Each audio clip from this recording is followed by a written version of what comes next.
Bom, boa tarde a todos, a todas que estão acessando o canal da RET, né, o canal da RET no YouTube. Essa transmissão está sendo feita também para o canal da RET no Facebook e para o canal do grupo de pesquisa Estudos da Globalização no YouTube. É um tema que tem a ver com todos esses canais. Nós temos a satisfação de estar aqui com o professor Javier Arizabalo Montoro, professor de Economia Marxista da Universidade Complutense de Madrid. É uma satisfação estar revendo o companheiro Javier. E também está com a professora Cláudia Gomes, da Universidade Federal da Paraíba, né, dois pesquisadores com uma riqueza analítica, crítica fundamental para nós entendermos a crise do capitalismo, né, os limites históricos do capitalismo. Né, estamos vivendo uma conjuntura muito complexa, uma conjuntura mundial, é uma nova crise, uma profunda crise do capitalismo global, e mais do que nunca é fundamental nós termos essa percepção crítica, essa capacidade analítica de entender o que é que está em jogo, né? É uma situação não apenas de crise da economia capitalista, mas também uma situação de pandemia, onde o capital está expondo, inclusive, outras contradições, né? A incapacidade do capital está lidando com uma crise sanitária muito profunda, a instabilidade política, ela é não apenas no Brasil, com o governo de extrema-direita, que também está com muita dificuldade, mas é no mundo, enfim, né? E é fundamental que todos nós, pesquisadores, professores, militantes, aqueles que formam gerações, nós termos os instrumentos analíticos para nós educarmos as massas, nós orientarmos para não cair no desalento ou para evitar táticas equivocadas, né? Então, eu estou aqui com a Cláudia, com o Javier, né, está falando de Madrid, né, apesar de todas as dificuldades, está aqui conosco, e nós valorizamos muito isso, né, esse intercâmbio. Nós também, eu estou também aqui em confinamento, né, nós procuramos lidar com uma conjuntura muito difícil, porque aqui no Brasil, né, você tem uma aliança entre o comércio, as empresas, a mídia, os políticos, para ocultar a pandemia. Aqui no Brasil até parece, se nós formos ver a mídia, até parece que nós não estamos vivendo uma pandemia, né, quando, na verdade, nós temos, sim, né, todo dia pessoas morrendo, né, numa quantidade preocupante. Né, nós temos aí em torno de 800 pessoas morrendo todo dia. É uma queda de 2 Boeing caindo, né, mas isso está sendo oculto. Né? O Brasil já tem uma tradição de ocultar mortes. Né? Eles fizeram isso na ditadura militar, né? Ocultar morte, ocultar tortura, e agora estão ocultando, né, a pandemia, né, porque isso é do interesse dos políticos e é do interesse do comércio, né, da economia. Então, eles estão colocando a economia em primeiro lugar. Eu acredito que não é só aqui no Brasil, né, nós temos isso. E eu gostaria de estar... essa oportunidade é para o lançamento de um livro, né, um livro muito interessante, mas quem vai falar do livro é a professora Cláudia Gomes. Então, vamos organizar assim. Eu não sei se o Javier concorda, mas a Cláudia poderia começar falando alguma coisa do livro, né, Cláudia? Eu tenho aqui as imagens, vou colocar as imagens do livro, né? E depois, para concluir essa nossa conversa, o professor Javier pode estar falando, né, daquilo que ele tem um talento político magistral, que é falar dos limites históricos do capitalismo, da crise global, enfim. Né? Então, professora Cláudia Gomes, por favor. Bem, boa tarde. Eu quero, em nome do grupo de estudos, né, e pesquisa em economia política, que é o GEPET, o meu grupo, o qual coordeno aqui na UFPB, na Paraíba, saudar a todos e dizer como é importante para nós essa atividade. Gostaria de agradecer aos professores, professoras, aos estudantes, colegas de departamento, aos assistentes sociais, as entidades e que por acaso estejam aqui, né, como a RET, enfim, os amigos de vários lugares do país, do qual fizemos o convite e certamente estão por aí, né? Estamos vendo aqui alguns já se colocando na live, bem como os colegas de Madrid, de Euskadi, que estão conosco aqui, não é, nessa live hoje. De modo especial, eu quero cumprimentar o professor Giovanni, que tem sido um amigo e parceiro, que gentilmente nos brindou, não só com o prefácio do livro, mas com o lançamento, né, feito pela Rede de Estudos do Trabalho, pela RET. Muito obrigada, Giovanni, por ter aceito o nosso convite, pela presença em nossa universidade, por suas referências no âmbito da pesquisa, no marxismo, e de seus compromissos democráticos, interlocução com outros sujeitos coletivos, no cumprimento das agendas no mundo do trabalho. De igual modo, saudar calorosamente o professor Xavier Zabalo, professor titular de Economia da Universidade Complutense, diretor do Instituto Marxista de Economia, que me concedeu a honra de receber no pós-doutorado, e por ter acreditado nesse projeto, nos cedendo seus direitos autorais através de um artigo que abre a nossa coletânea.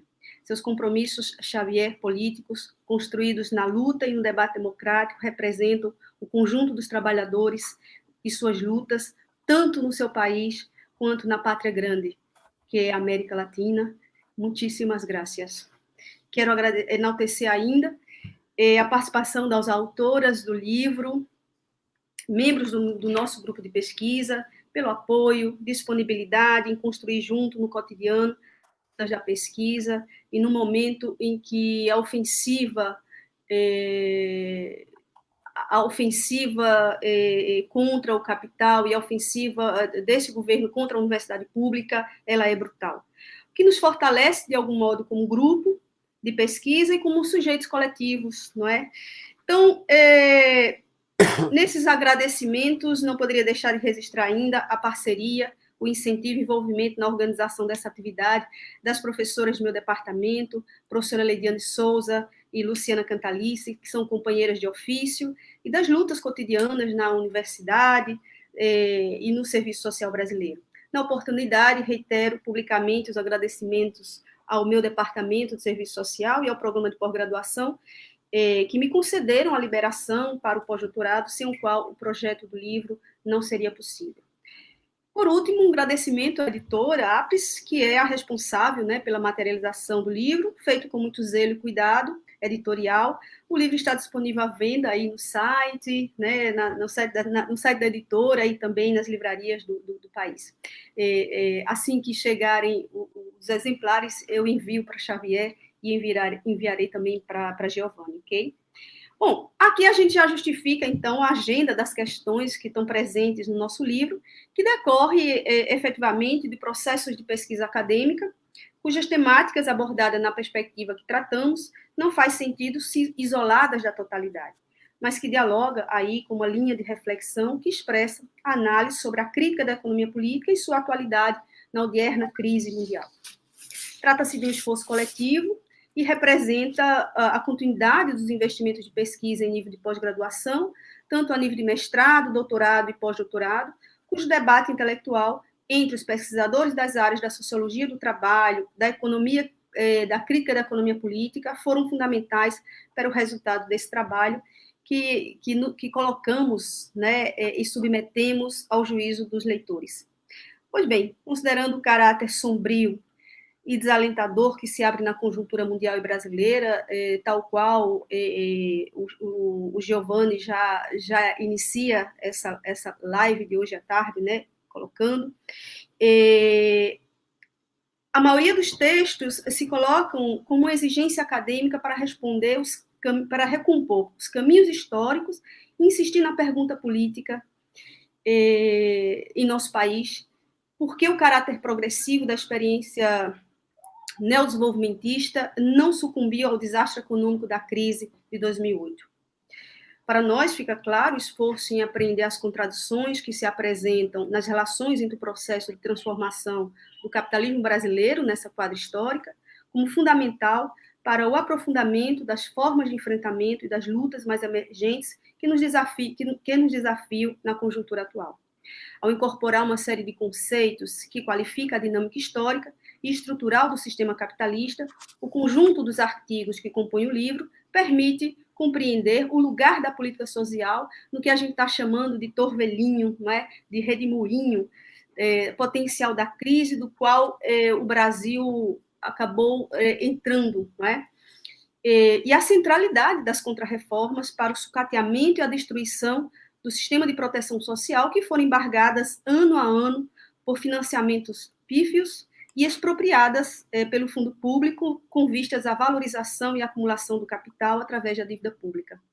Partimos do fato de que a crise que se aprofunda na América Latina e no Brasil aponta para uma tendência de longo prazo, e os últimos acontecimentos na conjuntura do subcontinente confirmam a forte ofensiva do capital internacional sobre as economias periféricas, ampliando a disputa intercapitalista em busca de recursos naturais, matérias-primas, petróleo, energia, desregulamentação e abertura dos mercados derivados para saírem de sua crise.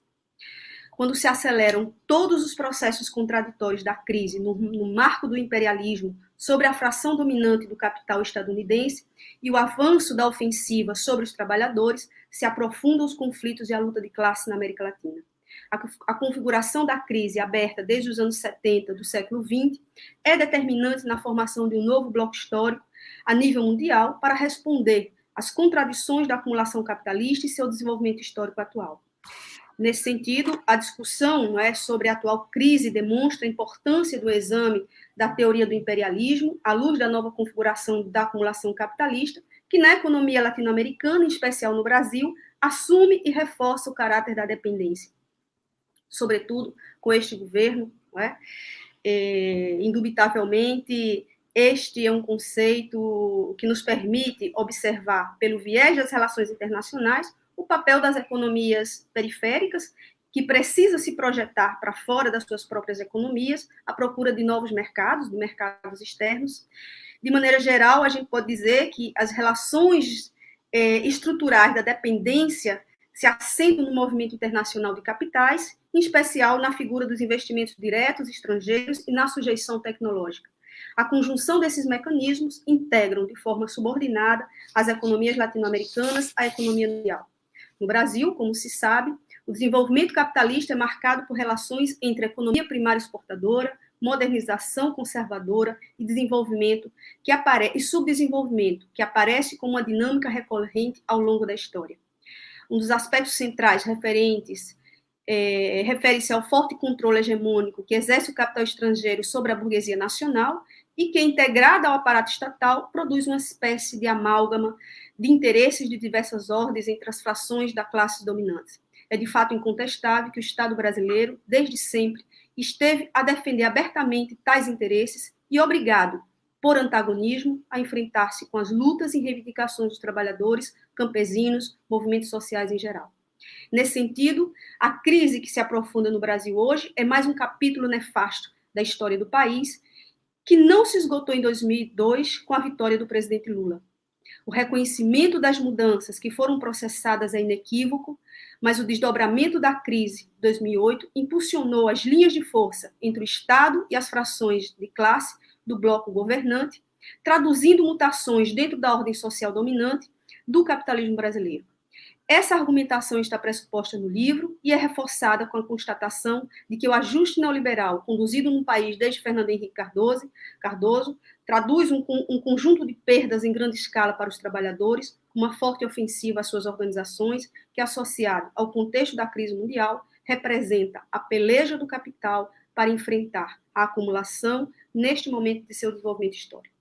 Constata-se daí que a resposta à longa crise brasileira, através das medidas contraditórias adotadas pela economia política do chamado neodesenvolvimentismo, colaboraram com a natureza dependente do capitalismo no país, com o qual resulta incongruente pensar que em um determinado lapso de tempo a simples realização de políticas econômicas progressistas fosse capaz de reverter o estrago realizado.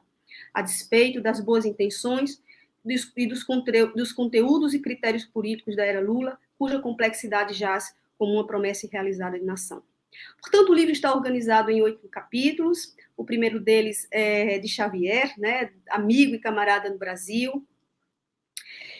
Seu texto serve de introdução a esta coletânea, ao apresentar uma análise atualizada sobre a crise atual, definindo a tese de que a crise de 2008 é a volta à normalidade do imperialismo.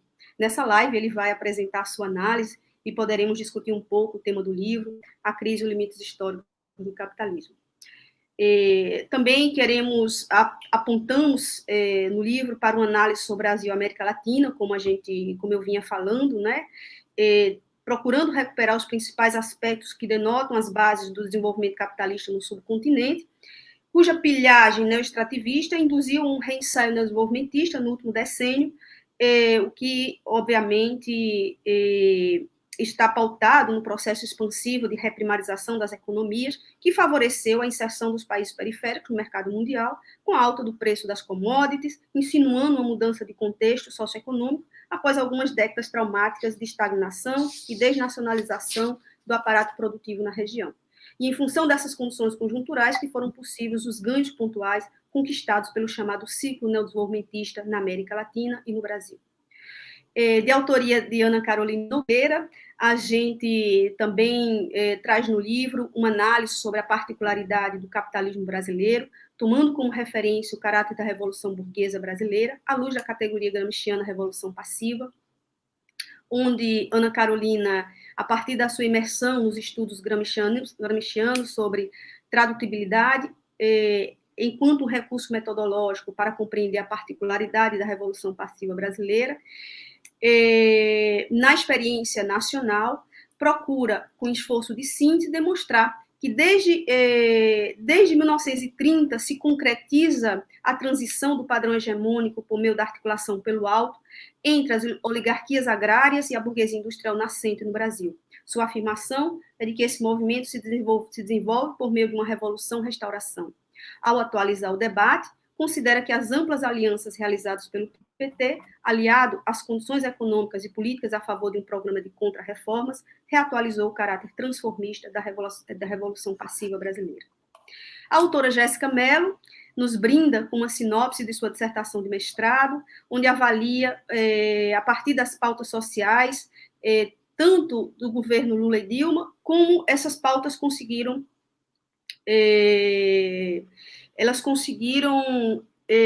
forjar uma ampla aliança entre as diferentes frações da burguesia nacional, do capital financeiro internacional e de setores diretamente vinculados aos movimentos sociais. Aqui ela cita o papel do MST, do Movimento Sem Terra, da Pastoral da Terra, os partidos progressistas, né, de esquerda, a exemplo do PCdoB, e, aproveitando-se de uma conjuntura favorável para ampliação da comercialização entre Brasil e China, ela vai mostrar que a alta no preço das commodities, né, acabou com um ciclo de desenvolvimento no final de 2013, fazendo com que houvesse sinais de esgotamento desse modelo, levando o Brasil ao aprofundamento da crise, cujos desdobramentos resultaram na radicalização do programa neoliberal, que passou acelerado pelo presidente legítimo Michel Temer, o qual impôs uma agenda duríssima ao povo brasileiro. Nessa mesma linha de argumentação, Fernanda Paz nos apresenta uma contribuição empírica sobre a ampliação do mercado formal de trabalho no Brasil. Entre 2003, 2010 e 2011, 2016, a autora considera que a década de 2000 foi uma das mais positivas em termos de investimento na política pública de emprego, trabalho e renda. Sua análise possibilita apreender que houve uma ampliação no mercado formal de trabalho no país quando comparado aos anos 90, embora com precárias condições de trabalho e vínculos estáveis, demonstrando a contradição que envolve essa conjuntura de expansão do assalariamento, da renda e do consumo, mas também da rotatividade e flexibilidade da força de trabalho, enquanto fruto da conjuntura de reestruturação produtiva que busca flexibilizar cada vez mais as relações trabalhistas para ampliar os níveis de lucratividade do capital. Liana Carvalhos faz uma profícua exposição sobre o pauperismo absoluto e relativo no Brasil. ao atualizar sua dissertação de mestrado, né, por meio do seu doutorado, seu texto aponta para as novas recomendações das organizações das Nações Unidas, né, a ONU, da Agenda 2003 para o Desenvolvimento Sustentável, no qual propõe acabar com a pobreza em todas as suas formas, em todos os lugares. Problematizando o contexto histórico-político da particularidade brasileira no período recente e diante dos estudos realizados e aqui expostos, ela conclui que há uma perenidade da forma relativa associada à forma absoluta de extração da mais-valia na particularidade brasileira contemporânea, determinando a recombinação do pauperismo absoluto e relativo no Brasil. E fechando esse grupo de discussões, vi um capítulo, né, escrito pela querida Ana Manuela, que versa sobre o ajuste do fundo público na escalada da crise brasileira a partir de 2016. Suas questões nesse artigo se voltam para o âmbito da assistência social, com os programas de transferência de renda. A ênfase nesse texto, ela vai incidir, não é, sobre o programa Bolsa Família, que passou por severos ajustes no governo ilegítimo de Michel Temer, corroborando para um maior aprofundamento da pobreza e desigualdade no Brasil. Os dados analisados demonstram que o número de brasileiros pauperizados chegou a 54,8 milhões no ano 2017, enquanto os 10% com maiores rendimentos acumulavam 43,1% da riqueza produzida nesse mesmo ano. Dados que ela traz do IBGE.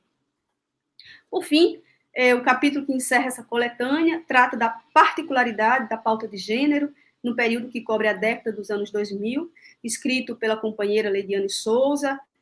Seu texto conforma parte de sua tese de doutorado e procura relacionar as políticas para as mulheres no contexto da desigualdade e as formas particulares ao seu enfrentamento.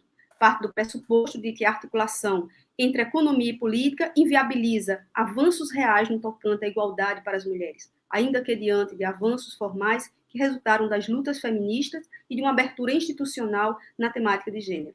Com base em um estudo bibliográfico sobre a configuração das políticas de gênero, acrescido da discussão de dados secundários sobre os serviços sociais característicos das políticas governamentais de cunho social liberal da primeira década do século XXI, Leidiane aponta as seguintes notas conclusivas. As pautas feministas se ampliam nesse período, apoiadas na institucionalização de algumas de suas reivindicações. A desigualdade histórica e material que permeia a vida das mulheres, sobretudo as pobres e negras, se perpetuam seguindo a dinâmica das classes trabalhadoras, mesmo se levarmos em conta alguns serviços específicos, como atendimento às mulheres que sofrem violência, atenção humanizada às mulheres em processo de abortamento e regulação do trabalho doméstico. Portanto, como se pode ver, e eu aqui já estou, né, encerrando minha fala, são escritos em resposta ao estímulo de pesquisas, e os artigos que compõem o livro procuram, então, fornecer subsídios para o debate da crise e suas implicações para as políticas sociais. Neles estão expostos os elementos teóricos de uma interpretação crítica sobre as contradições do desenvolvimento capitalista brasileiro. O leitor, espero, consiga captar a unicidade dos argumentos contido no conjunto da obra, que procura colocar a dura crítica à história recente do país, por meio do exame das tendências que informam a atualidade da crise, cujos reflexos imediatos e mais profundos apontam a arena dos conflitos em termos da luta de classes. Todos esses processos estão aí a nos desafiar e a exigir de todos nós um esforço de análise talvez mais árduo do que as nossas gerações anteriores. Ainda não sabemos bem até que ponto tais processos alteraram definitivamente as condições objetivas da classe trabalhadora e em que direção.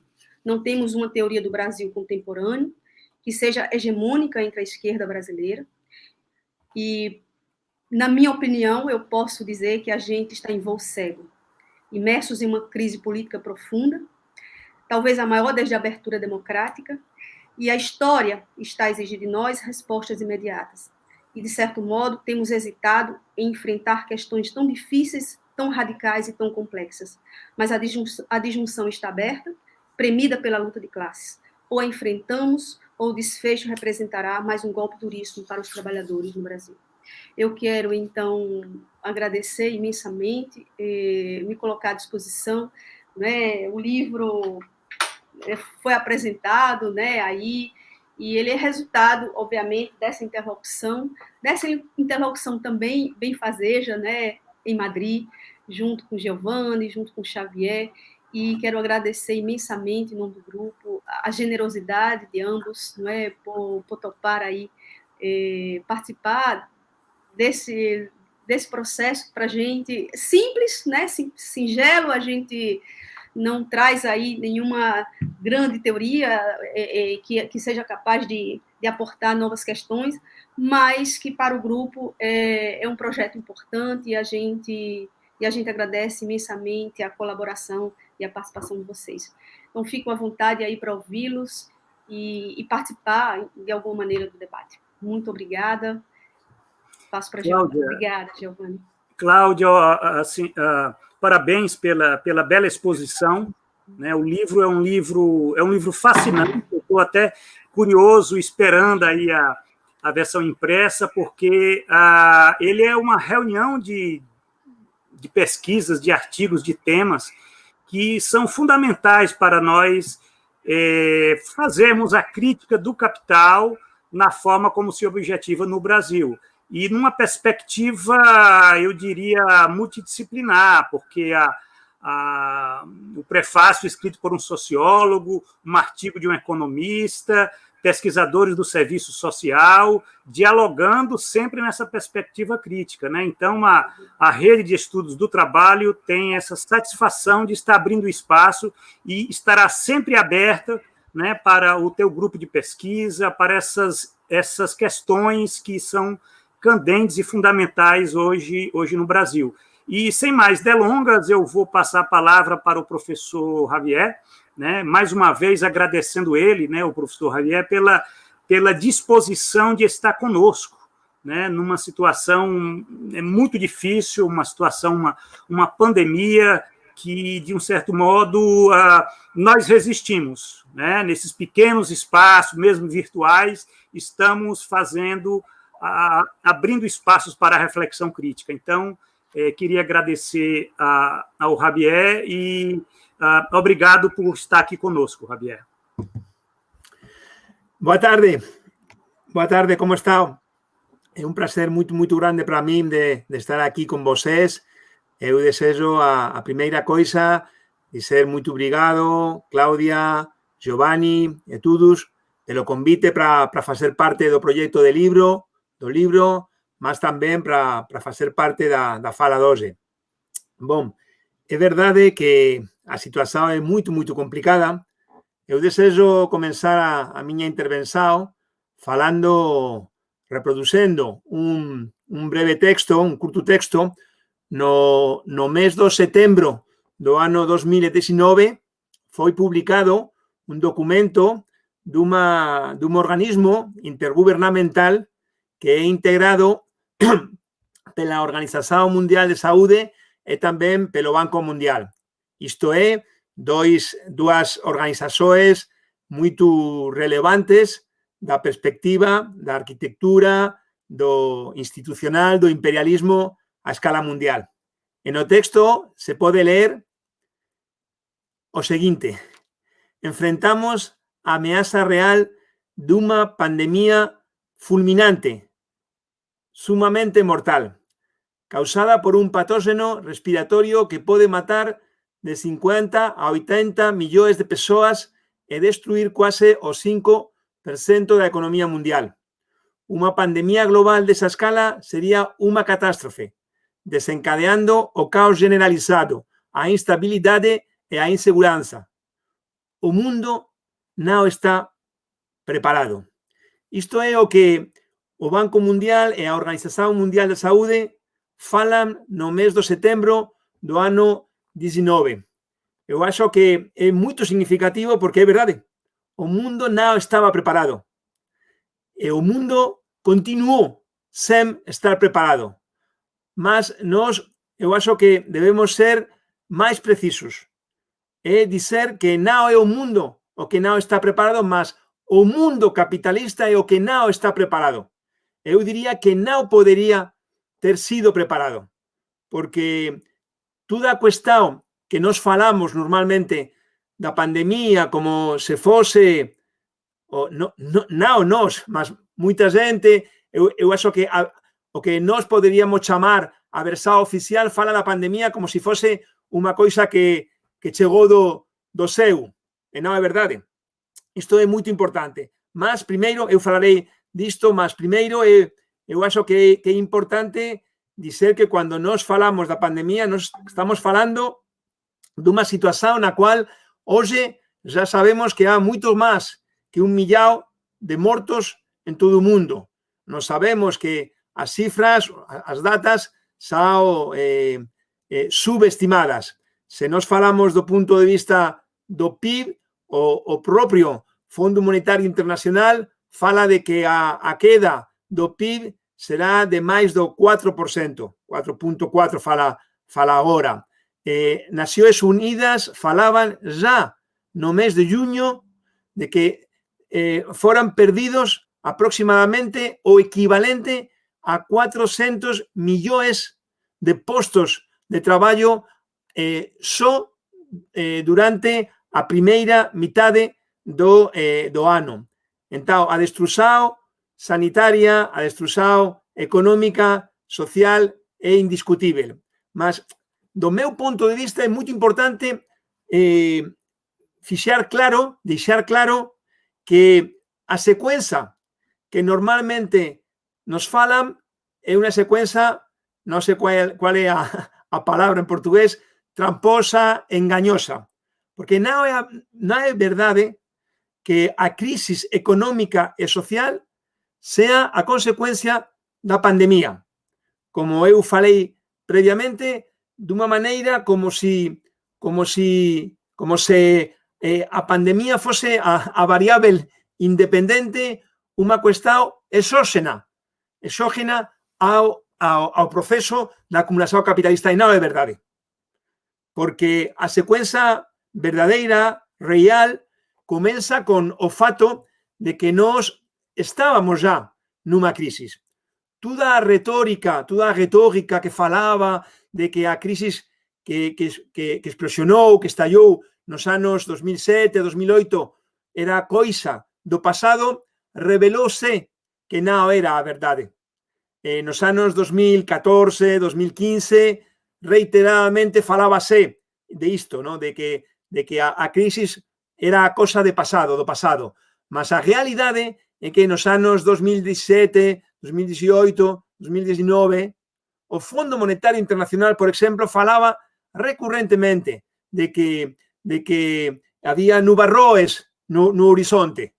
Ele falaba ao fondo de que a guerra comercial, que a dívida, unha dívida privada, particularmente privada, que máis do triplo de toda a produción mundial, constituíanse en elementos, en factores insosteníveis.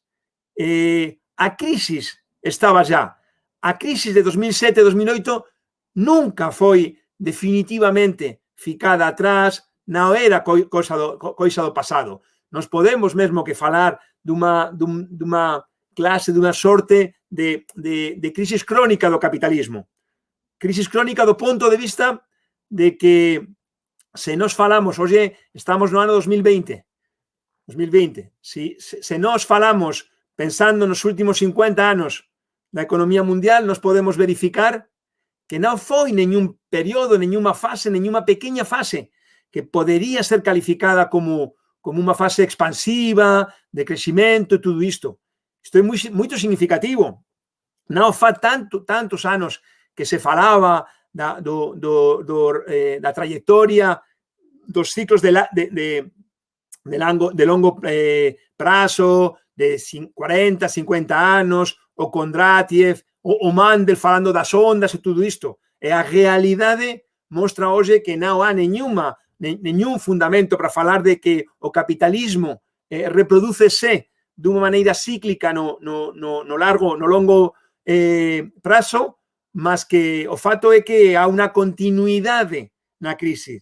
Da maneira na cual falou você, Cláudia, é a normalidade do imperialismo. Cando se falaba moito, no, daquela coisa de da edad durada do capitalismo nos anos 50, 60, en França falaban dos 30 gloriosos, e nem 30 nem gloriosos, mas o fato é que foi unha excepcionalidade que non é difícil de comprender sobre a base das condições muito excepcionais da posguerra e tamén do recurso masivo a meios artificiais do crecimento, como é a economía de armamento, como é a dúbida, o recurso masivo ao crédito, tudo isto.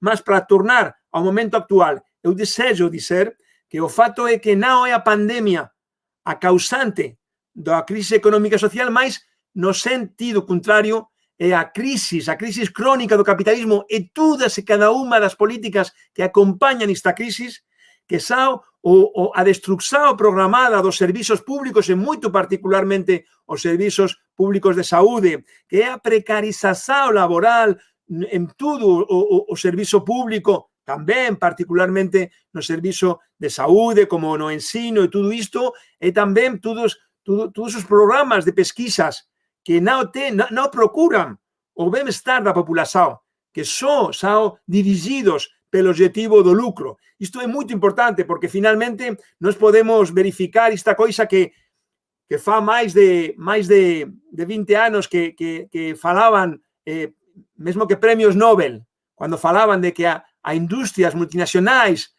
farmacéuticas non ten o objetivo, non procuran fármacos, remedios que permitan a curação da população, mas que logren, que procuren que as enfermedades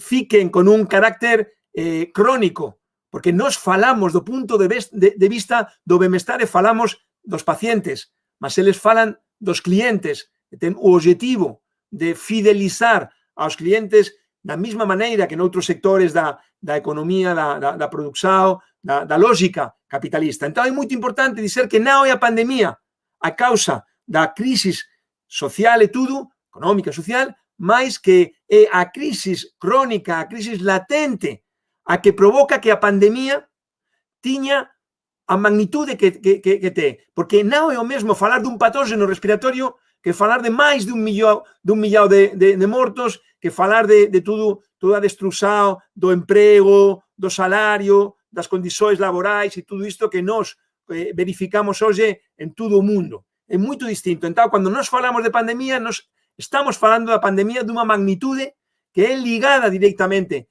que é vinculada directamente á crisis crónica do capitalismo, crónica no sentido de que non há solución de continuidade entre crise e crise.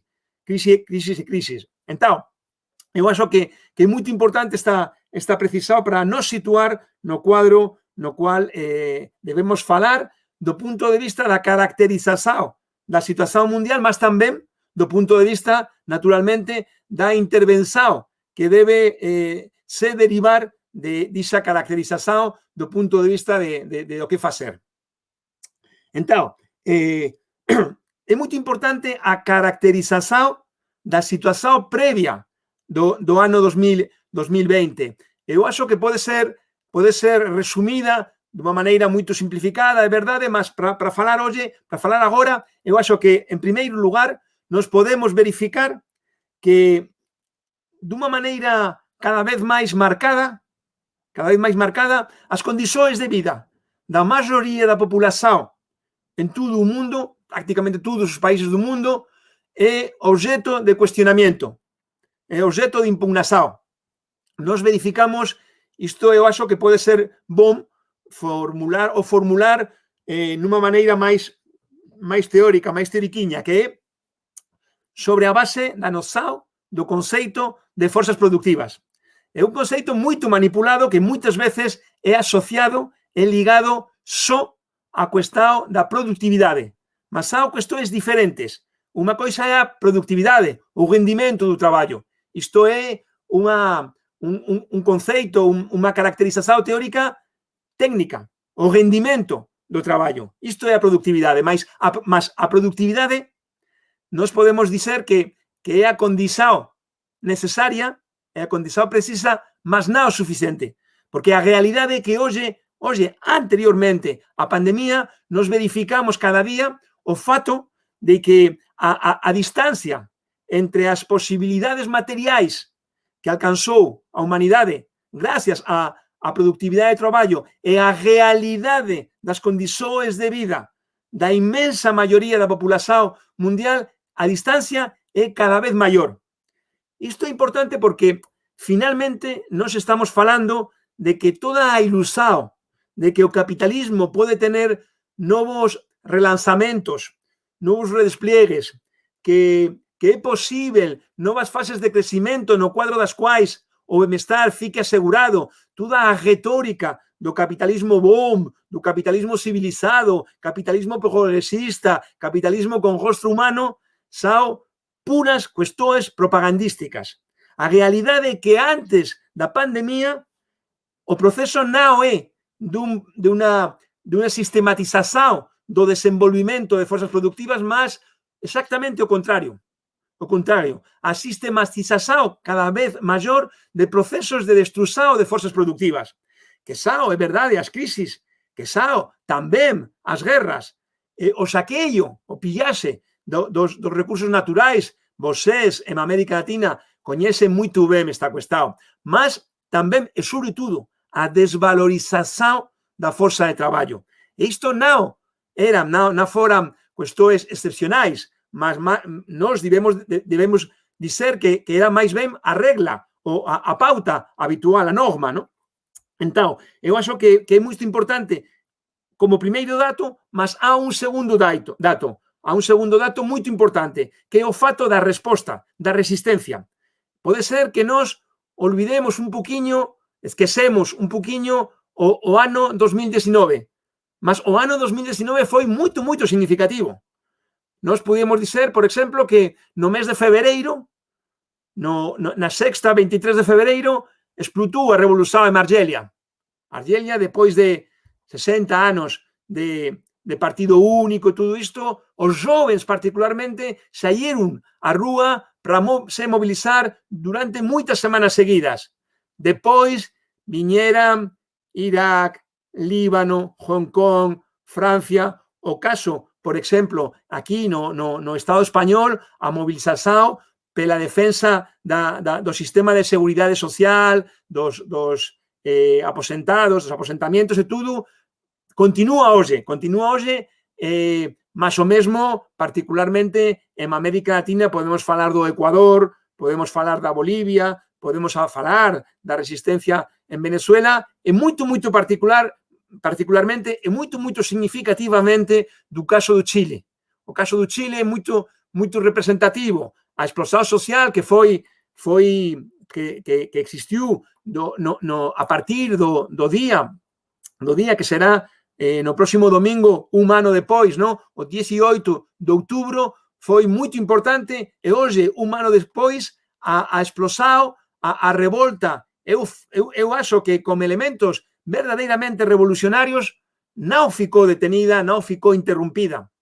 Isto é moito importante. Depois, se vocês o desexan, podemos falar un poquinho do caso de Chile, porque eu acho que como eu falei, é moito, moito significativo. Entón, son as dúas coisas. É a destrução das condições de vida que inevitablemente significa a supervivencia do capitalismo e todas as políticas que o acompañan, e pela outra parte é a resistencia, a vontade, eu acho que é indiscutível, de resistencia da maioría da população, mesmo que con todas as dificultades, as traxoes e tudo durante moito tempo. Entón, qual é a maneira na qual nós podemos explicar isto?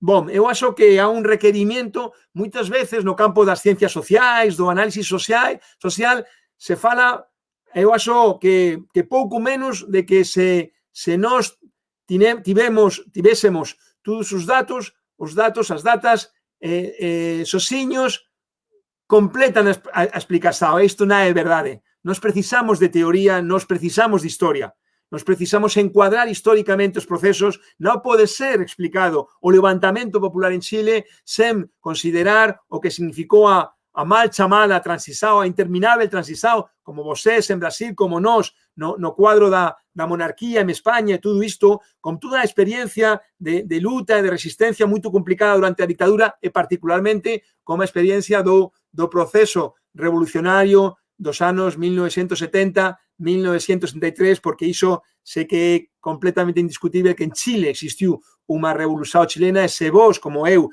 non escutamos moitas veces falar da revolución chilena, é porque non sabemos que a historia escriben os vencedores e tamén os derrotados, que ten moito interés en ocultar quais foran as causas da derrota. Entón, un poquinho de teoría, mas moito brevemente. Eu sou marxista, é verdade que cando uno fala de que é marxista, pode parecer, pode semblar que a seguinte cosa é facer unha declaración de disculpas ou non a ver, non? Porque é verdade que no nome do marxismo foran cometidos moitas atrocidades, é verdade, mas tan verdade como iso é a verdade de que non foi pelos marxistas, mas pelos que usaban fraudulentamente o nombre do marxismo, moito señaladamente todos os dirigentes, os teóricos ligados á Unión Soviética desde finais dos anos 20. Entón, cando a degeneración burocrática e todo isto. Entón, por que o marxismo? Porque o marxismo nos permite a comprensión do fato de que os problemas non son o resultado da casualidade, son o resultado das causas que provocan os problemas. Entón, nós temos a tarefa teórica de detectar, de comprender a conexión entre as causas e as consecuencias. E isto significa procurar detectar, formular as leis que dirigen a acumulación capitalista, que é outra maneira de dizer que as coisas non son o resultado da casualidade. Entón, o Marx no Capital detecta, formula unha lei que é unha lei moito importante. Ele falaba de que é a lei máis importante da economía moderna, é a lei que nós podemos formular dun punto de vista teórico, é a lei da queda tendencial da taxa de lucro. Ou tamén nos podemos dizer dunha maneira máis coloquial, é o fato que o capitalismo non é só contradictorio, isto é, os problemas do capitalismo son causados pelo propio capitalismo, mas que, eu dix, non é só contradictorio, mas crescentemente contradictorio. As contradições son cada vez maiores, máis agudas, máis profundas. E esta é a maneira de encontrar, de procurar a explicación de por que esos problemas que eu falei ao principio da distancia cada vez máis grande entre as posibilidades materiais que alcanzou a humanidade gracias á productividade do traballo e a realidade dramática das condições de vida da maioría da populación mundial, mesmo que nas economías máis avanzadas, onde tamén há un cuestionamento, há unha impugnación das condições de vida que a maioría da populación, os que vivimos do noso traballo, conquistamos como a luta de moitos decenios. Entón, o capitalismo é crescentemente contradictorio. Isto é, a lei da queda tendencial da taxa de lucro exprésase desta maneira, como as contradições que nós padecemos. Porque é moito importante o fato de que a pandemia que eu falei non é resultado, non é un factor exógeno á acumulación capitalista, é un factor endógeno, é a acumulación capitalista a que provoca a pandemia da maneira na cual nos coñecemos. Eu non sou epidemiólogo, eu non podo falar de cual é o origen preciso, mas eu sei que todos e cada un dos elementos que existen no cuadro dos quais foi provocada, foi explotada a pandemia, hoxe son completamente vigentes. Entón, non é exagerado falar de que podería haber novas pandemias nos próximos anos, porque é a consecuencia de cando nós falamos, moitas veces, vocês saben, os marxistas falamos, lembrando a Rosa Luxemburgo, lembrando a Engels, falamos do dilema socialismo-barbarie. É un dilema non retórico, non especulativo, non elucubrativo. É un dilema, uns de cujos polos é hoxe já en curso, porque non é a falar de barbarie, non é a elucubración sobre o que podería acontecer no futuro, é a realidade de hoxe. Se vocês desexan, eu tiño, lamentablemente, moitos datos que verifican esta cuestión. Entón, a concreción, cando eu falaba, nenhuma ilusión posible no desenvolvimento, nos novos desenvolvimentos capitalistas, a idea dos ciclos, a idea do capitalismo bom, e tudo isto concrétase históricamente na secuencia que eu acho que resume, que fa un bon resumo dos últimos 50 anos, que é a secuencia que iniciouse como a crisis dos 70 e que hoxe té a forma da crisis de 2007-2008 nunca finalizada, nunca acabada, e que entre mellas nós non podemos falar dunha expansão, mas das políticas do ajuste fondomonetarista destructivas, brutalmente destructivas, que do ponto de vista do capital, da fraxao dominante, como falaba anteriormente Claudia, do ponto de vista da fraxao dominante, do sector dominante do capital, son estas políticas a tentativa de resposta á crisis dos 70 que non só é que son fallidas, son fracasadas do punto de vista de impulsar unha nova fase de expansão, mas que mesmo facen parte, contribuyen a nova explosão da crisis nos anos 2007-2008 e a definição mesma da ideia de fuga para frente, non? Então, para concluir, eu falei da problemática do capitalismo, mas tamén da resistencia. Então, eu desejaría, porque eu acho que a derivação lógica do libro, do ponto de vista de que as persoas que facemos as interpretações non temos unha vontade, pelo menos eu falo no meu caso, unha vontade teórica, academicista, desconectada da realidade da luta da maioría da população. Então, a conclusão é o que facer. O que facer sobre a base de que nós non podemos depositar nenhuma ilusão na perspectiva de que no cuadro do capitalismo poden ficar resolvidos os graves problemas da maioría da população mundial, dos que vivimos do noso traballo, da clase traballadora, da população traballadora. Então, eu desejo, muito corto, muito brevemente, dividir a cuestión en dúas partes. A primeira é, muitas veces, nós somos perguntados, interrogados. E vocês têm alternativa?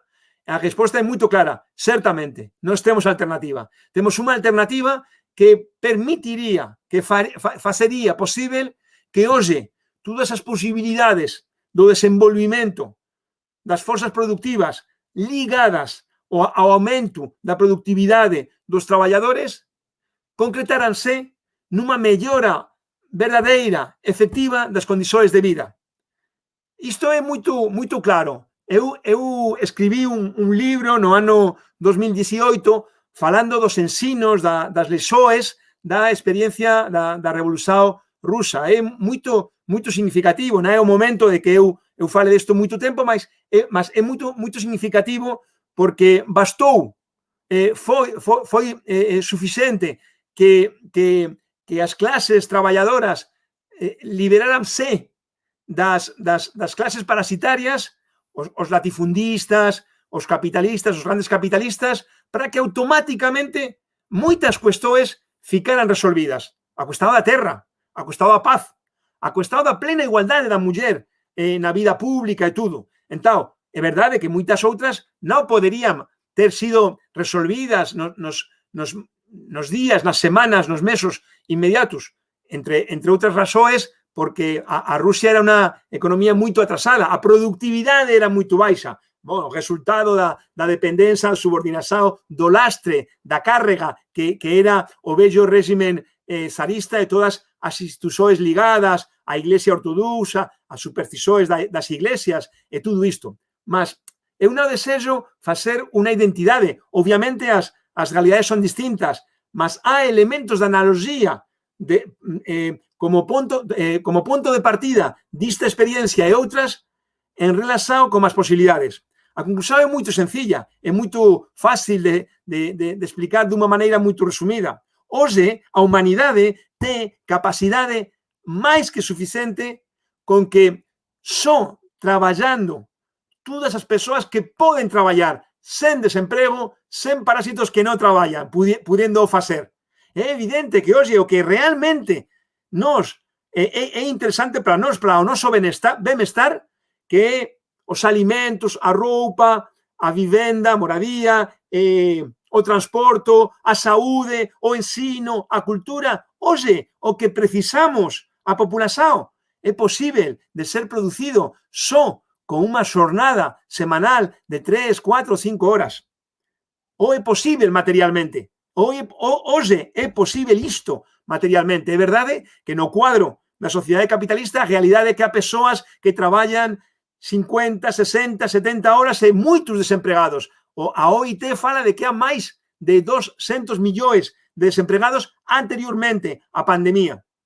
Entón, temos unha alternativa. A alternativa é unha sociedade diferente, unha sociedade basada no lucro, mas basada nas necesidades do conjunto da populación, as necesidades reais que todos coñecemos, eu falei, non? O alimento, a roupa, transporte, moradía, saúde, ensino, cultura, e tudo isto. Non o armamento, non a especulación, non a publicidade pela competencia e tudo isto. Desculpa, actividades innecesarias, só ten o objetivo do lucro particular, non dirigidas ao benestar do conjunto da populación. Bom, mas isto non acontecerá amañá. É unha lástima. Entón, que é o que toca, que é o que corresponde facer hoxe? Do meu punto de vista, todos, eu acho que todos sabemos perfectamente que non há saída individual aos problemas sociais. Entón, que é o que corresponde? O que corresponde é a articulación, a organización. Isto é moito importante. Moitas veces son contaminados os conceitos, os nomes, non? Bom, falamos de partido e parece que o partido é unha coisa terrible, infernal, non? E quais son as persoas que falan de que o partido é unha coisa anacrónica e tudo? Os que ten todo o interese en que nós, a maioría, non fiquemos organizados. Entón, o partido, a organización, a experiencia soviética ten dúas lições moito importantes en relación con este punto. A primeira é a necesidade dos organismos, das experiencias organizativas do Frente Único. Todos os que compartillamos os elementos máis importantes.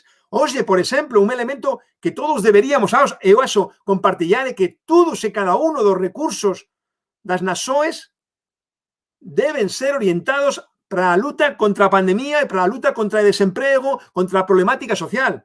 E isto é unha cuestión elemental, acho, formulada nestes termos, mas, se vocês o desexan, podemos falar de que isto precisase para o facer a nacionalización da banca. Non eu formulo isto como unha reivindicación maximalista e tudo. Eu tento, desexo facer a tentativa de conectar a realidade sentida, reivindicada pela maioría, todos os recursos pela saúde, todos os recursos pelo emprego, pelo ensino. E isto ten unha concreción que é en relación con que é o que nos debemos facer con os recursos financeiros e tudo. Entón, a necesidade da organización, da noción colectiva, da representación política da maioría que somos os que vivimos do noso traballo e non os que viven do noso traballo. Entón, para que? Para a organización, a representación política da maioría dos traballadores e traballadoras, que é o que? O que é o como debe ser feito. Eu non teño a proposta da receita para como facer, mas sei algúns elementos que a propia experiencia da clase nos enseña, mostrannos. En particular, a cuestión de un esquema estricto de independencia absoluta de ningún compromiso con ninguna de todas e cada unha das institucións do capital. Isto é moito importante. Pensen vocês en siglas, pensen en organizacións e verifiquen se realmente há unha posición de independencia, porque só baixo unha posición de independencia é posible reivindicar as aspiracións legítimas das maiorías até ao final. É unha cuestión moito importante, moito importante. Isto non significa, do meu punto de vista, que as nosas organizacións, as organizacións que nós construímos, deban ser botadas ao lixo cando os seus dirigentes facen tal ou qual política. Eu acho que a nosa tarefa é reconquistar as institucións, as organizacións que a clase construiu con todas as dificultades e tudo. Entón, a organización independiente da clase traballadora, dos que vivimos do noso traballo, para, como a independencia total de todas e cada unha das institucións do capital, para que o facer? Para o facer que? Para o facer a reivindicación, a defensa das reivindicacións da única maneira que é posible verdadeiramente falar dunha defensa das reivindicacións, que é incondicionalmente, isto é, sen submeter as reivindicacións a nenhuma condición. Porque non sabemos, temos experiencia, cando eles falan de que defenderán o ensino público, mas ao mesmo tempo defenden tamén que van pagar dívida, non sabemos qual é o resultado disto. Bom, eu acho que temos moito que falar. A idea é que se nós defendemos independientemente, organizados políticamente, as reivindicacións até ao final, no camiño é seguro que nós teremos enfrentamentos, é verdade, mas o importante hoxe é o agrupamento da maioría no cuadro das organizacións que facen posible pensar verdadeiramente nunha saída merecedora deste nome. Bom, muito obrigado e fico à súa disposição. Obrigado. Obrigado, Xavier, por essa bela exposição e a exposição de um compromisso político, crítico com a luta contra o capitalismo. Né? Isso, eu diria que é uma tarefa fundamental. Aqui no Brasil, eu diria, uma das maiores tarefas é nós procurarmos organizar a cultura, organizar os intelectuais na perspectiva da crítica do capitalismo. Uma parte da esquerda brasileira ainda se ilude com o capitalismo.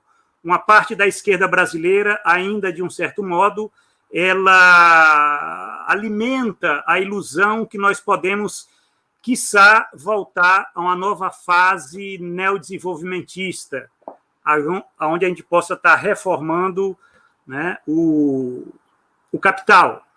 De um certo modo, 2016 para nós brasileiros, 2016 foi um ano muito importante, porque ali demonstrou o esgotamento da via da conciliação de classe em qualquer projeto de desenvolvimento democrático popular.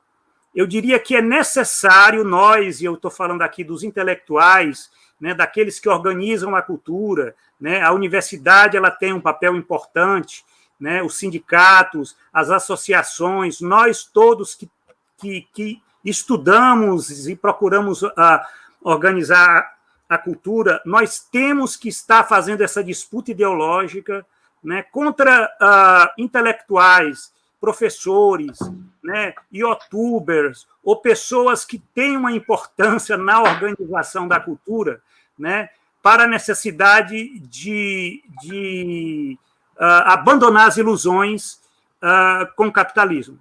Eu não estou dizendo que nós tenhamos já que colocar como tática imediata, né, o socialismo. A questão é que a esquerda brasileira ela teve muita dificuldade de estar articulando a tática com a estratégia. Né? O problema da esquerda brasileira, e isso eu diria de muitos intelectuais que hoje são pessoas que têm uma respeitabilidade acadêmica, é não articular a tática com a estratégia. Cai no taticismo, cai no imediatismo, né? E acredita muito, isso é algo que eu diria que faz parte da luta ideológica, a questão de acreditar que o retorno a Keynes seria a solução para os problemas do capitalismo brasileiro. Né? Como se nós pudéssemos acreditar que com esse Estado, com essa sociedade, com essa forma como eles estão organizados, só o gasto público, a transferência de renda, possa, sem isso, estar vinculado a uma estratégia muito clara de transição para o socialismo, né? Se só isso é suficiente, não é. eu diria que a fala do Xavier, ela coloca elementos fundamentais, né, nessa luta ideológica. Eu estou falando mais, eu não digo nem a questão das massas, certo? Da organização das massas, porque isso aí eu diria que nem se discute. É fundamental educar as massas. Agora, essa disputa entre os intelectuais, essa disputa na organização da cultura, eu diria hoje, se tornou mais urgente do que nunca. Né? Mais urgente do que nunca, no sentido de que, pelo menos na teoria, pelo menos na visão de mundo, nós temos que fazer a crítica do capitalismo.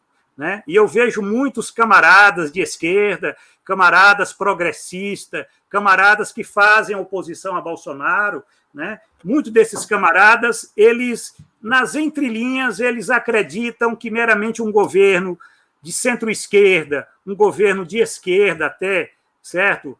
Sem apontar de uma forma muito clara para tarefas de transição para o socialismo, isso realmente é uma fragilidade da esquerda brasileira. Grande parte dela, digamos assim, é keynesiana. Né? Acredita que o gasto público, acredita que você tendo mercado interno de consumo, acredita que você tendo demanda efetiva. O problema do capitalismo brasileiro não é falta de Estado, não é falta de demanda efetiva, não é falta de mercado interno de consumo, não é transferência de renda, não é bolsa, auxílio, certo? Não é isso. Eu diria que hoje está muito mais claro que o problema nosso é que nós temos com urgência de termos uma estratégia política, uma estratégia radical que aponte para uma transição para o socialismo.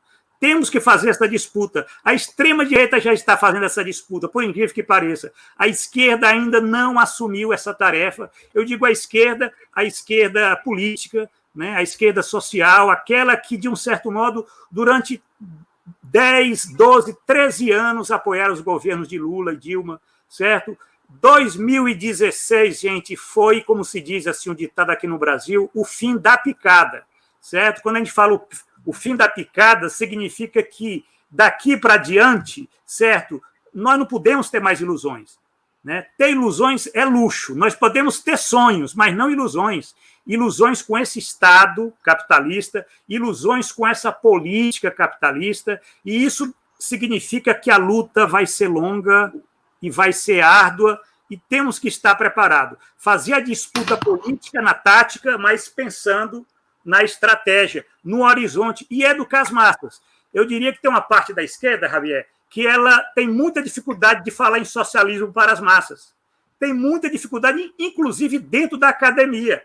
Dentro da academia, nós temos muita dificuldade. Nós temos que traduzir isso, o que é que significa o socialismo, o que é que significa essas necessidades sociais que são satisfeitas. E isso está pensando em termos de reforma do Estado, uma reforma radical do Estado brasileiro, né? E fora a política econômica que deva ser adotada. Bom, sem me alongar muito, eu agradeço a fala do Javier, né? Foi uma fala muito esclarecedora, como sempre, né? O Javier ele tem essa habilidade de estar educando os educadores, né, Javier? Para os educadores educarem as massas, porque existe essa tarefa de educar quem vai educar os educadores, né? Quem é que vai, de um certo modo, estar fazendo esse trabalho? E o livro organizado pela professora Cláudia Gomes, né, com essa quantidade de pesquisadores, jovens pesquisadores, né, que tem um compromisso radical com a crítica do capitalismo, em termos teóricos, é fundamental. Pelo menos teóricos, porque a prática, muitas vezes, a gente tem que lidar com o que tem aí, com o concreto, né? Com a tática política, com as alianças, mas sempre na expectativa, na estratégia socialista. Eu passo agora a palavra para a professora Cláudia, se ela quiser fazer alguma coisa, né? Falar mais alguma coisa para nós. Eu estou vendo aqui se o público tem mais alguma questão. Professora Cláudia Gomes, por favor.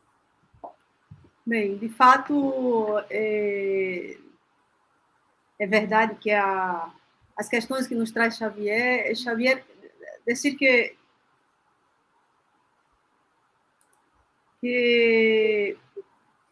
pensar as questões, né, práticas, eu acho que é uma tarefa também da teoria, né? Essa teoria que ilumina, obviamente, que só tem sentido se for para iluminar, obviamente, uma ação prática, efetiva, como a gente acredita. E nesse sentido, eu acho que quando você coloca para nós a questão das alternativas, eu acho que nos vem, de alguma maneira, com essa perspectiva, não é? De olhar um pouco mais para além da aparência e ver, de fato, os reais processos sociais que estão em desenvolvimento. Como diz Hegel, a história é uma topeira, né? E, efetivamente, a luta de classes que muitas vezes não se realiza e na aparência a gente não consegue ver como ela está se desenvolvendo, se irrompe aí processos sociais que a gente realmente não tem a dimensão. Eu diria, Xavier, e queria somente para apontar aqui algumas questões, trazer alguma questão para o debate, né? Que, de fato, acho que é muito feliz a perspectiva da tua análise, eu acho que ela foi um dos elementos de muito ganho para mim nesses últimos 2 anos, sobretudo nos meus estudos aí, não é, no pós-doutorado, de pensar, de fato, a categoria do imperialismo como algo fundamental para a gente entender a realidade desses processos sociais, né? E eu acho que a Covid-19, a crise que se irrompe, né, e coloca no centro dela a Covid-19, eu acho que eu penso que o que coloca também no centro do debate de fato, a questão do imperialismo norte-americano, estadunidense, né? Sobretudo com a figura do Trump aí, e, obviamente, todos os processos sociais que estão sendo irrompidos, que se irrompem aí com a questão, né? A questão racial, com a questão da pandemia e tudo isso. E tenho lido algumas coisas e, efetivamente, queria ouvir a tua opinião, porque parece, obviamente, que os Estados Unidos tende a apontar aí, pode apontar aí para uma guerra civil, se a condição, não é, social que está posta hoje, não é, sobretudo com a questão desses processos sociais que a gente vê, que vem sendo implodidos, não é? Eu diria o caso do Chile também, eu acho que é muito significativo, e de 2019, para nós na América Latina, eu acho que você, quando traz o Chile, Xavier, nos coloca nesse lugar, né, que 2019,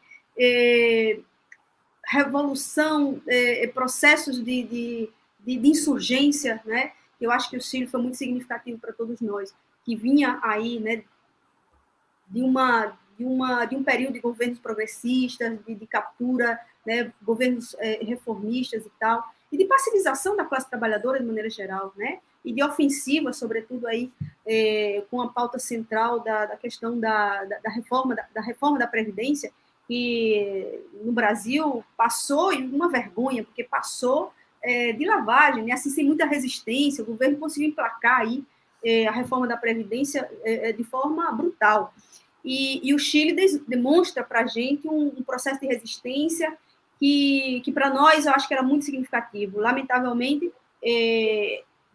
a Covid, ela vem, não é, de certo modo, irromper, porque eu penso que toda a Covid é uma tentativa também de controle social brutal da classe trabalhadora, de um aproveitamento de um controle social para a classe trabalhadora, sobretudo para evitar aí, eu acho que como sempre, né, a gente usa um termo aqui, Xavier, para dizer que no Brasil a contra-revolução é permanente, né? Então, de fato, são processos sempre permanentes em que a gente, e eu acho que o Chile e a Covid, nesse sentido, posso colocar, no meu entendimento, como uma antecipação da burguesia e do capital frente a esses processos sociais que são necessariamente resultado da contradição das classes, né?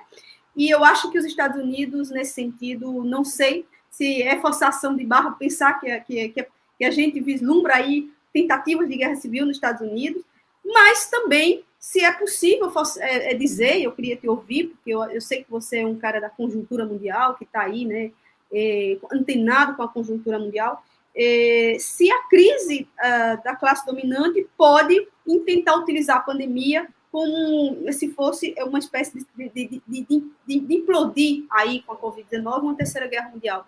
Eu acho que o papel China, essa coisa entre China e Estados Unidos, né? Não sei se a gente poderia colocar, porque, obviamente, dizíamos aqui, antes de você entrar, estávamos aqui, eu e Giovanni, dizendo que, obviamente, o cenário que se avizinha é horrível, né?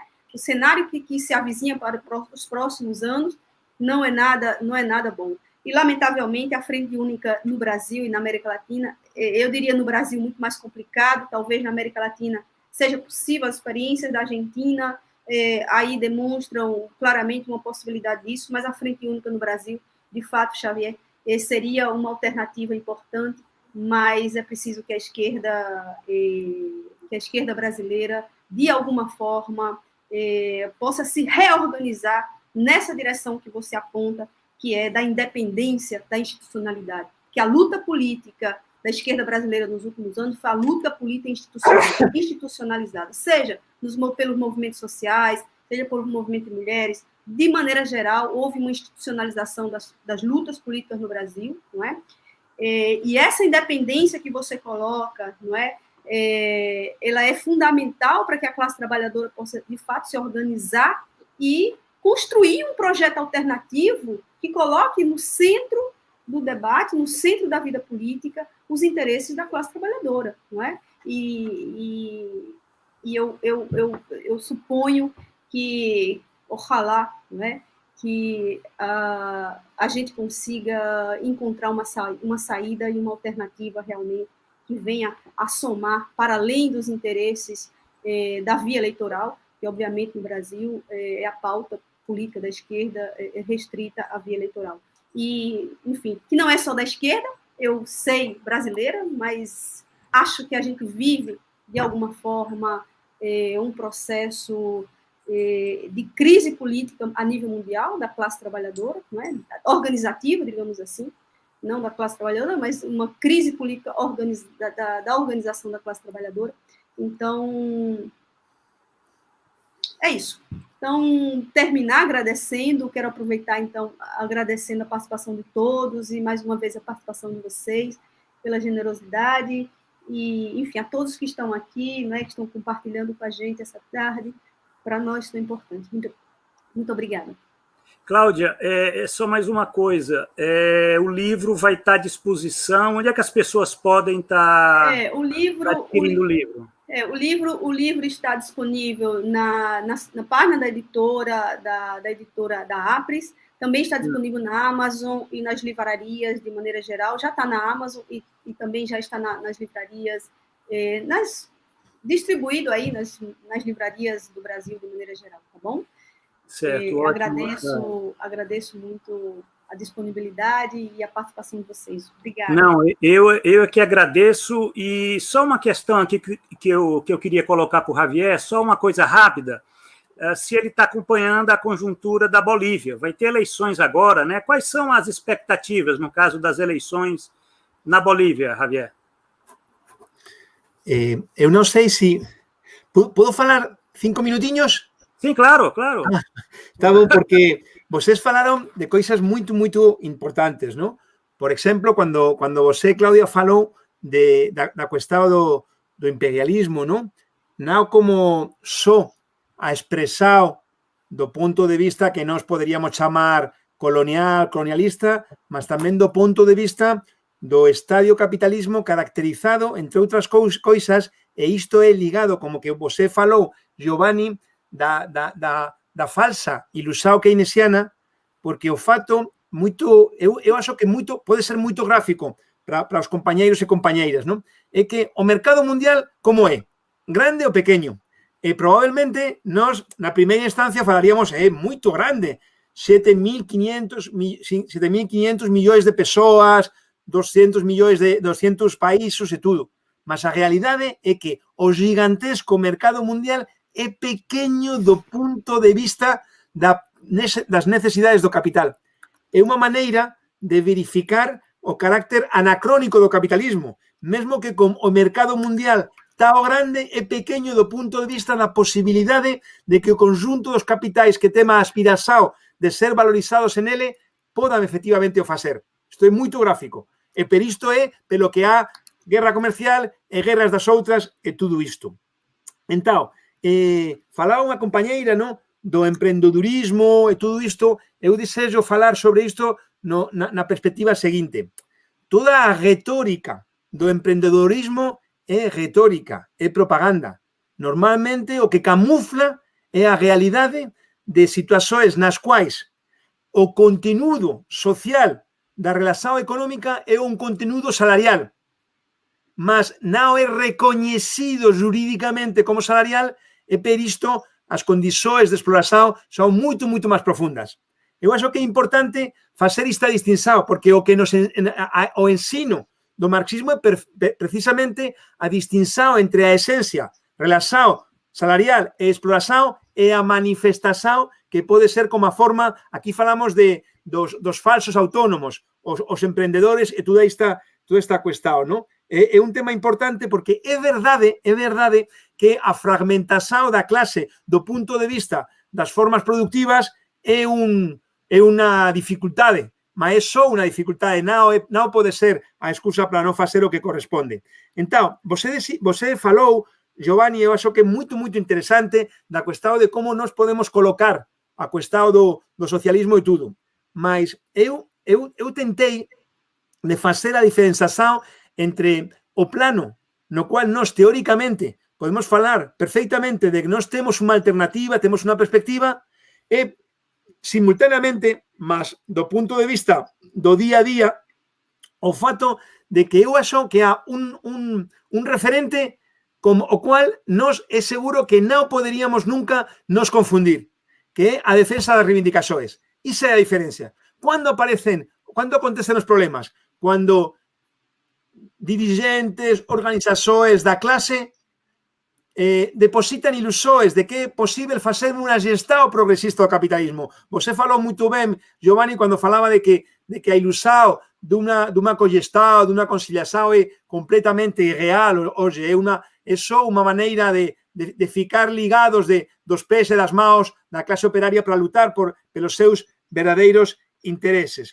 Entón, eu acho isto é moito importante, porque moitas veces há confusão sobre isto, como se só existesen dúas alternativas, a alternativa maximalista e a alternativa reformista, conciliadora e tudo. E a alternativa maximalista é unha alternativa, Lenin falaba do infantilismo, é unha alternativa que ten unha vocación marginal. Engels, no ano 1895, explicaba que as eleccións poden ser unha palanca para a intervención desde dentro dunha convocatoria do Estado para combatir contra o Estado, o carácter dialéctico, contradictorio da realidade. A luta de clases é complicada, non é como nos filmos que os bons, os maus, e tudo é fácil. Se fose así, já moraríamos nunha sociedade sana, nunha sociedade avanzada. Foi moito bom tamén, eu vou finalizar, a menção, a citação dos Estados Unidos, porque o fato é que con todas as dificultades a clase que en Estados Unidos, como tamén en Brasil, particularmente en algunas regiões, é ligada á cuestión racial. O fato é que é verdade que o disparador foi unha cuestión dos malos tratos policiais e todos, pero o fato é que ainda hoxe a clase é na rúa. É a clase na rúa con todas as dificultades. Entón, son as mesmas cuestións que son planteadas a clase operaria en Estados Unidos. A clase da organización, da luta pelas reivindicações, da perspectiva da organización independente e tudo isto. É moito boa, finalmente, a pergunta de você, Giovanni, sobre Bolivia. É moito interesante porque señala, deixa ollar varias cuestións importantes. A primeira é que o imperialismo hoxe e cada vez máis non vai permitir nem as questões democráticas mais elementais. O respeito às eleições. Vocês conhecem, porque quem foi a pessoa que impediu, que facilitou que fosse Bolsonaro o seguinte presidente? O juiz que puso os meios para impedir que a pessoa, Lula, que encabezaba as encuestas e tudo. Então é muito importante porque no caso de Brasil, como no caso de España e tantos outros, as dictaduras nunca foram completamente derrotadas. E as instituições hoje dos estados são instituições viciadas, são instituições contaminadas. En España se fala, por exemplo, porque há sentencias judiciais franquistas. E se pregunta, por que pode hoje haver sentencias judiciais franquistas? É muito fácil de fazer a resposta, porque há tribunais de justiça franquistas que emiten sentencias franquistas. Então, en Bolívia, hoje, o imperialismo não vai permitir que se a maioria, como parece, vota a favor de que o MAS gane as eleições, efectivamente poda ser constituído un goberno. Porque en Bolivia foi un golpe de Estado no ano 2019. Isto é importante. Nós podemos debatir e nós debemos debatir moitas cosas dos 14 anos da experiencia dos gobernos do Evo, é verdade. Mas há unha cuestión previa que é indiscutível. No mesmo caso que no Brasil no ano 2016. O primeiro é não ao golpe. Não ao golpe. Fora as maos imperialistas de Bolivia, fora as maos imperialistas de toda a América Latina. Depois, podemos discutir outras questões, debemos discutir outras questões.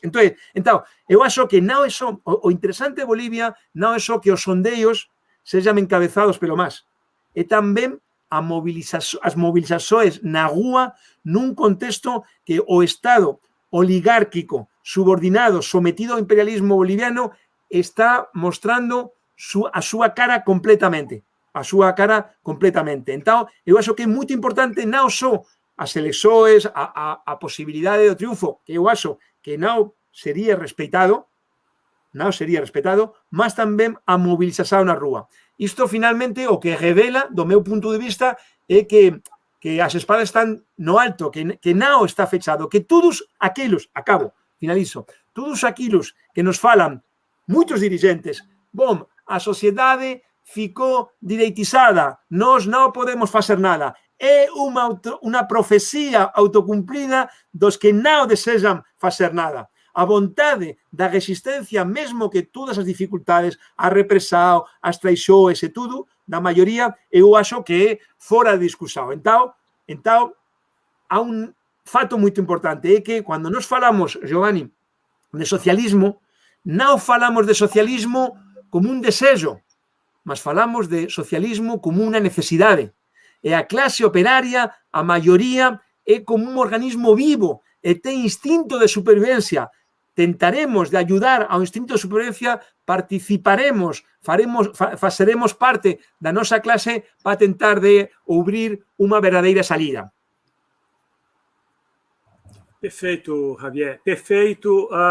Bom, eu queria agradecer, então, a Cláudia, ao Javier, por ter aberto esse espaço de reflexão crítica aqui no canal da RET Debates e queria convidar todos para este evento que nós vamos ter agora em fins de novembro, certo? O 12º Seminário do Trabalho, né, de 22 a 27 de novembro de 2020, é um evento virtual, um evento internacional, onde vocês podem obter todas essas informações aqui no site da RET, certo? Inclusive, nós vamos estar discutindo todos esses elementos que são fundamentais discutir no mundo de hoje, que é a crise capitalista, a precarização do trabalho e o colapso ambiental.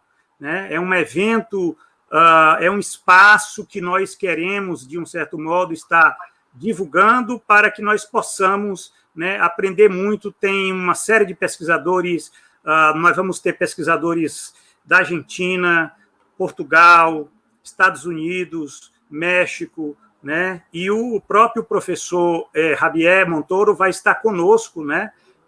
Foi convidado e vai estar conosco neste evento. Então, eu peço que divulguem esse evento, porque é parte, né, desse nosso esforço de fazermos a luta ideológica. A luta ideológica hoje é uma luta tão importante quanto a luta sindical, a luta política. e principalmente se nós quisermos resgatar o pensamento crítico, radical, o pensamento marxista, né, entre os organizadores de cultura. Então, gente, obrigado mais uma vez, Cláudia, por essa oportunidade. Vamos, de um certo modo, teremos outros momentos para fazer essas discussões. Um grande abraço, Javier, e até a próxima.